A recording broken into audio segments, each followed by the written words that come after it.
Tip of the day ఈ మ్యాచ్లో ఏం చేశారు ఎంఐ అంటే వాళ్ళు క్రాస్ సీమ్ డెలివరీస్ ఎక్కువగా వేశారు. నా క్రాస్ సీమ్ డెలివరీస్ ఏంటి? సాధారణంగా మీరు యూజువల్గా బౌలింగ్ చేసినప్పుడు సీమ్ అప్ వేస్తారు, అంటే సీమ్ని ఇలా ఫింగర్స్తో పట్టుకొని వేస్తారు కదా.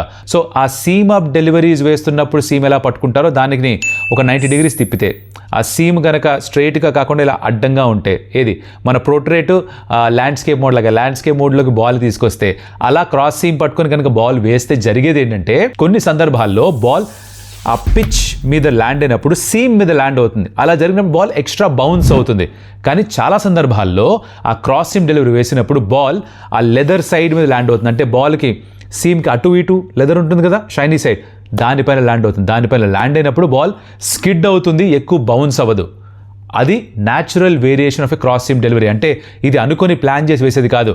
సీమ్ మీద పడుతుందా, షైనీ సైడ్ మీద పడుతుందా బౌలర్ కూడా తెలియదు. తనకే తెలియనప్పుడు బ్యాటర్ తెలిసేదేమో ఛాన్స్ లేనే లేదు. అది ఎక్కువగా వేశారు, అందుకని అదే లెంత్ నుంచి బాల్ కొన్నిసార్లు బౌన్స్ అయింది, అదే లెంత్ నుంచి కొన్నిసార్లు బాల్ స్కిడ్ త్రూ అయింది. స్పెషల్లీ మీరు శశాంక్కి పడ్డ బాల్ చూస్తే కనుక బాల్ స్కిడ్ త్రూ అయింది. ఎన్సన్కి పడ్డ బాల్ చూస్తే అది కూడా స్కిడ్ త్రూ అయింది. మిగతా వాళ్ళకి బాల్ కొంచెం బౌన్స్ అయింది.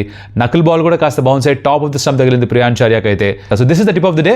యంగ్స్టర్స్ ఎవరైనా వాచ్ చేస్తుంటే if you're fast bowler consider practising that cross seam delivery. Try that and let me know how it goes.